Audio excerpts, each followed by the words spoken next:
Сайн байцгаана уу? Хоол зүйч цацрал нь YouTube-ийн цацрал далай жаргал суугтаа өнөөдөр маш хэрэгтэй сэдвээр видео бэлтгэх гэж байна.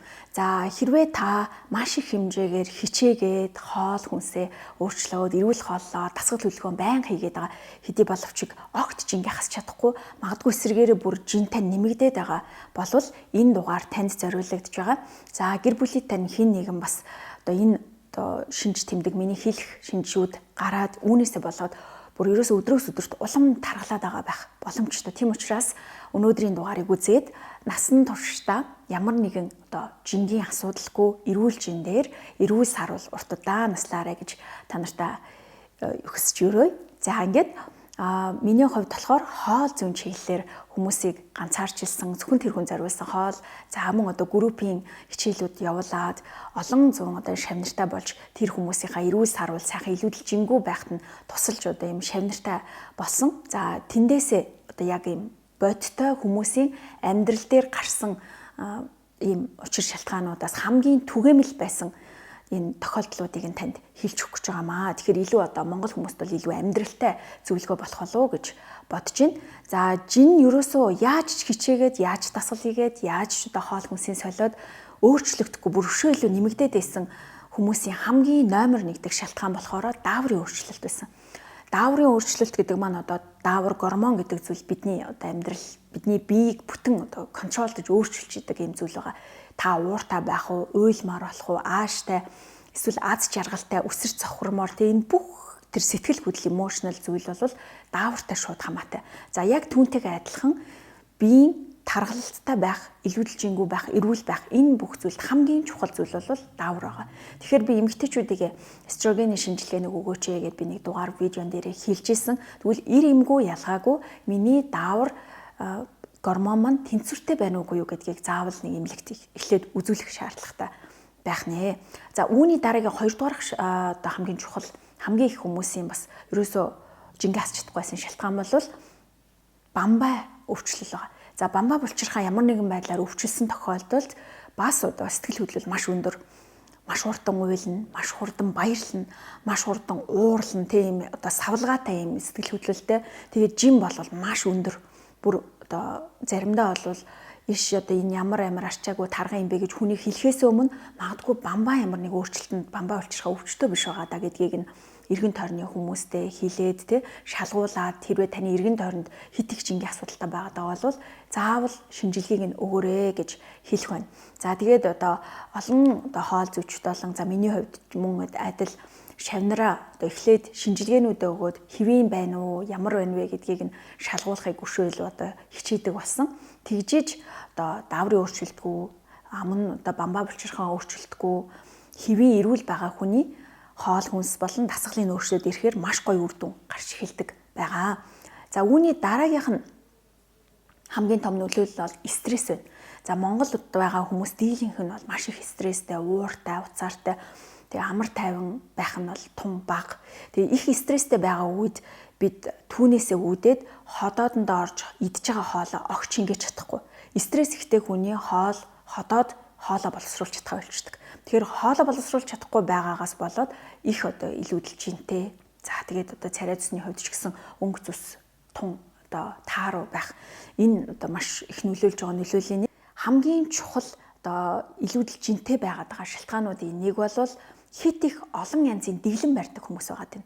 За ерөөсөө ингээл хатуу дэглэмүүд нэг дэглэм дууслаад дараагийн дэглэм дууслаад дараагийнх.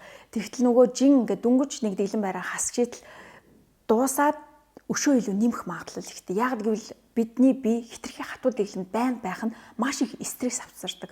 Идэж болохгүй гэж ерөөсөө ингээл байнга өөрийгөө хүнд байдалд оруулаад байна гэсэн үг. Тийм болохоор заримдаа жоохон идмээр байгаа зүйлээ хөнгөн идчих. Жишээ нь шоколад идмээр бол нэг 2 нүдийг идчихдэг ч юм уу тийм ээ. Тэрэндээ стрессдэггүй аз жаргалтай байх нь бидний биеийг маш сайхан ходоод асуудалгүй ажиллахад туслана, стрессгүй байхад туслана.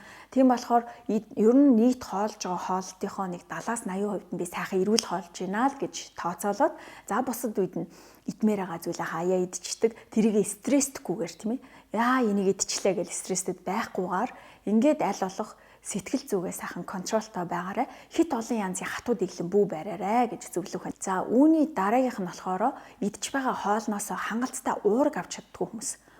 Одоо жишээ сүүлийн үед маш их таргалцтай хүүхдүүд гэр бүл болгонд л баг тарган хүүхдүүд их байгаад байна. За энэ нь болохоор хөдөлгөөний дутагдлаас гадна идж байгаа хоол нь дандаа маш их чихэрлэг зүйл, олон дамжлагаас бүтсэн high processed орсон чипс, бүтээгдэхүүн, ерөөсөө ингээд идж байгаа зүйл нь дандаа чихэрлэг болон нүүрс ус ихтэй зүйлс байгаа.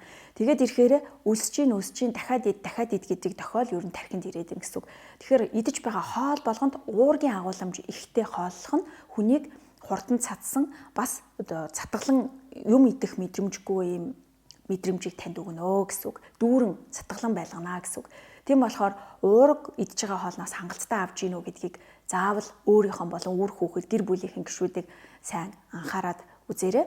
За үүний дараагийнхын шинж тэмдэг болохоор дутуу нойртой унтдаг. За хүн өдөрт одоо 7-8 цаг унтаж амарч ийж хүн стрессийн төвшин сайхан одоо хэвийн стресстгүй тайван амар тайван толгой тарих хэвийн ажиллахад хамгийн чухал байдаг. Тэгвэл одоо дутуу нойртой унтцсан ерөөсөө 5 цаг 6 цаг эсвэл нөгөө 6-7-8 цаг бүтэн унтж байгаа ч гэсэн яг гүн нойрондоо орж унтаж чаддаггүй маш их юм боддог асуудалтай стресс ихтэй унтаж чаддаггүй хүмүүсийн хувьд бол эсэргээрээ дутуу унтж байгаа хүн маш их чингийн асуудалтай. Юм л бол шарсан хуурсан хоол, чихэрлэг зүйлсүүд, за тэгээ high processed орсон зүйлийг ингээд авч идчих гээд байдаг зөв хоолтыг одоо хэвшүүлэх боломжгүй дутуу нойртой хонсон хүнд маш олон асуудал байдаг. Тэгэхээр нойрон дээр бас чанартай байлгахыг анхаараарай. Хамгийн төгсгөлд нь бол хөдөлгөөний дутагдал бол мэдээж хаа сайгүй байгаа. Хүүхдээс эхлээд өндөр наснд хүртэл бүгдээрээ дандаа сууж ажилладаг болсон, компьютер дээр ажилладаг болсон, ухаалаг одоо химэл оюун ухаантай ажилладаг тийм ингээд бүх зүйл хөгж амар хялбар болж байгаагийг дагаад хүмүүсийн хөдөлгөөн маш бага байгаа. Хөдөлгөөн багтаа хүн илүүдэлжинд өртгөн тодорхой. За энийг бол дурдах бараг шаардлагагүй гэхдээ яг хуу нэмээд бас хилээд өгөхөд илүүдэхгүй гэж бодлоо. За тэгээд одоо эдгээр зүйлс дээрээ өөрөөсөө юуг илүү их нэмж анхаараасай гэж би хоол зүйчийн зүгээс цөөхөн типүүдийг хүргээд тэгээд өнөөдрийн видеогоо өндөрлөе. За тавган дээр байгаа хоолны өнгө маш чухал.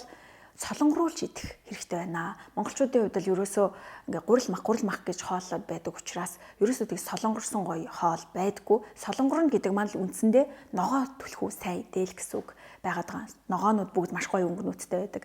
За ногоо сайтай, ногоо өнгөтэй хоол их сайн идэх нь ходоод гидсний хоол боловсруулах системийг идэвхжүүлж сайн болгож тийм ээ эргээ шингэх процесс нь бас маш сайн явагдана. Ногоо сайн идж байгаа хүн бол илүүдэлжинд ер нь орно гэсэн асуудал тун багтаа байна. Витамин эрдэс бодис илүү баялаг сайн байна. Урт наслнаа гэдгийг хэвэнд ойлгочих хэрэгтэй. За мөн одоо хөдөлгөөний дутагдлынхаа эсрэг аль болох хөдөлгөөнтэй гадаа гараад нартай өдөр сайхан алхах, дуртай хөгжмөө тавиад хинч хараагүйд ганцаараа гоё бүжиглэх, аз жаргалтай байх, стрессгүй байх маш чухал байна. За хамгийн чухал нь стрессгүй байх гэхээр юу хийвэл та гоё аз жаргалтай байна. Хайртай хүнтэйгээ уулзах, ярилцах, наранд сайхан Д витамин авч, допамин авч аз жаргалтай байх. Ерөөсөө өөрийгөө амар тайван байлгах дээрээ тэгээд аль болохоор хөдлөх завгүй байх тал дээр бас анхаараарай. Зав ихтэй утсан дээрээ их байгаад байнга л ингээл утсаар компьютероор ажиллаж байгаа учраас янз бүрийн юм үзэл, стресс ихтэй юм үзэл, эсвэл эмоционал сэтгэл хөдлөл их болоод ингээд ирэхээрээ хүн нөгөө хоол маань эцсийн зүйлээ боловсруулж чадахгүй ходоод маань асуудал үүсч эхэлж байгаа юм аа.